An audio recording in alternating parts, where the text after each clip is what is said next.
नमस्कार, राष्ट्रीय जनता खबर और ए न्यूज बिहार देख रहे हैं। देखिए, इस वक्त हम गरखा में हैं, जो सारण के अंतर्गत गरखा विधानसभा आता है। इसी विधानसभा से वर्तमान विधायक सुरेंद्र राम जी हमारे साथ हैं और जो बिहार सरकार के पूर्व मंत्री रह चुके हैं। आइए हम बात करते हैं इनसे। जिस तरीके से पूरे बिहार में जीविका हड़ताल पर है, आखिर जो मांग है इस सरकार में क्यों नहीं पूरा हो रहा है? डबल इंजन की सरकार है, आखिरकार सड़क पर क्यों है जीविका? तो आइए तमाम बातचीत करते हैं इनसे। सर, सबसे पहले हमारे राष्ट्रीय जनता खबर में बहुत बहुत स्वागत है सर। बहुत बहुत धन्यवाद आपको और आपके चैनल को। सबसे पहले आपने जीविका दीदियों की बात को आपने कहे हैं, तो जीविका दीदी के विषय में हम लोग इतना ही जानती हैं कि जीविका दीदी दिन रात सभी मौसम में वो एकदम लगातार मेहनत परिश्रम से सरकार की सभी योजनाओं को धरातल पर उतारने का काम करती हैं। और सरकार भी चाहे किसी भी तरह का सर्वे का कार्य हो या सरकार की योजनाओं को धरातल पर उतारने की बात हो, सभी में वो लोग पूरे ईमानदारी के साथ सरकार के सहयोग में और सरकार के काम में वो हर संभव प्रयास करती हैं। लेकिन सरकार जो नीतीश बाबू की सरकार है, जीविकाओं के साथ जो है वो शोषण दोहन वो लोग कर रहे हैं। जितना मानदेय मिलना चाहिए उतना मानदेय मिलता नहीं है और मोबाइल से उन लोगों से काम लिया जाता है।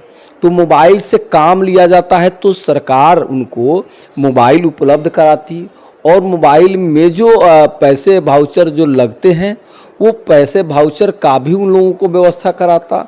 और उसके बाद में जो जीविका दीदी मान लेते हैं कि वो यात्रा भत्ता, जब मान लेते हैं कि एक पंचायत से दूसरे पंचायत में जाना हो या सरकार की कार्यों को लेकर के उनको ट्रैवल करना हो, यात्रा करना हो, तो वैसी स्थिति में उनको यात्रा भत्ता भी देना चाहिए।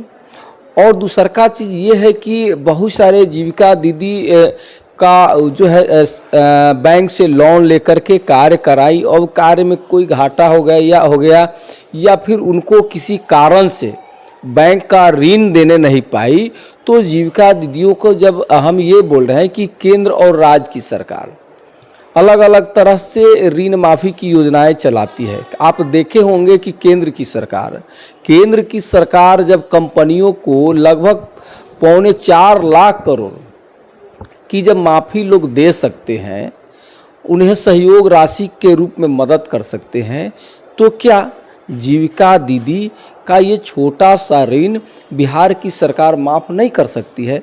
बिहार की सरकार आदरणीय नीतीश बाबू को जीविका दीदियों का जो कर्ज जो है उस कर्ज माफ़ी का स्कीम निकालना चाहिए, योजना निकालना चाहिए और उन्हें कर्ज माफ़ी करके उन्हें कर्ज माफ़ी से मुक्ति दिलाना चाहिए और उन्हें और भी सशक्त करना चाहिए, प्रोत्साहन राशि भी देना चाहिए। और सरकार को चाहिए कि मानदेय जो आप मात्र 2000 रुपया का महीना देते हैं, वो 100 रुपया का भी रोज नहीं। आज महंगाई के युग में आप देखिएगा कि आप पैसा भर के ले जाइएगा, झोला भर जो है ना, मार्केट से राशन पताई भी नहीं आता है। तो इस स्थिति में सरकार को महंगाई का आकलन करते हुए जीविका दीदी का जो है आपका मानदेय जो है कम से कम 30,000 से कम नहीं होना चाहिए। आज जिस तरह से आप काम लेते हैं, एक कर्मचारी से बेहतर कार्य कर रही है हमारी जीविका दीदी। तो हम तो ये मांग करेंगे आदरणीय नीतीश बाबू से कि जीविका दीदी को आप जो है उनको वेतन मान दीजिए। वेतन मान देने के योग है जीविका दीदी। तो हम यही कहेंगे कि जीविका दीदी पर जो बिहार की सरकार जो अन्याय कर रही है, उस अन्याय को हम लोग बर्दाश्त नहीं करेंगे। जैसे सर रसोईया हो गया, जीविका हो गया, आशा हो गया, सभी जो है धरना पर हमेशा सरकार से मांग उठाते आए हैं लोग। कई धरना ऐसे लोग कर रहे हैं, फिर भी सरकार नहीं सुन पा रही है। क्या अगर सरकार आपकी आती है तो क्या इस पर सर उचित सम्मान मिलेगा उन लोगों का? देखिए, हमारे नौजवानों के नायक, गरीबों दलितों के मसीहा, बेरोजगारों के हमदर्द आदरणीय तेजस्वी बाबू शुरू से ही जितने जो है आशा दीदी, आंगनबाड़ी सेविका सहायिका, ममता दीदी उसके बाद में आप देखे होंगे कि हम लोगों का जब 17 महीना का सरकार बना, उस सरकार में भी विकास मित्र का, जीविका दीदियों का, सब लोगों का मानदेय हम लोगों ने बढ़ाने का काम किए। और हमारे नेता आदरणीय तेजस्वी बाबू हमेशा तत्पर रहते हैं और वो कहते हैं जो जिस तरह से जिन लोगों का काम है उनके हिसाब से इनको मेहनताना ये सरकार नहीं दे रही है। तो हम तो हमारे नेता आदरणीय तेजस्वी बाबू इस बात को बोलते हैं कि हमारी सरकार आएगी तो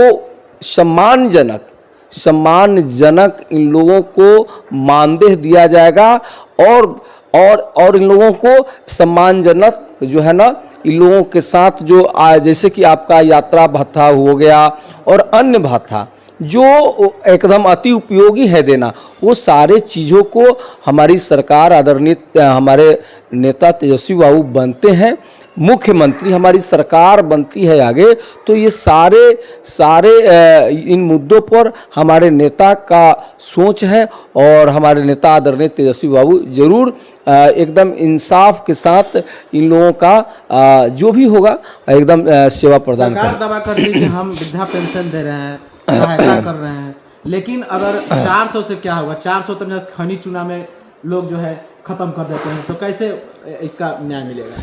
ये बात बिल्कुल आप सही बोल रहे हैं कि महंगाई के युग में आप वृद्धा पेंशन को एकदम बढ़ाना चाहिए।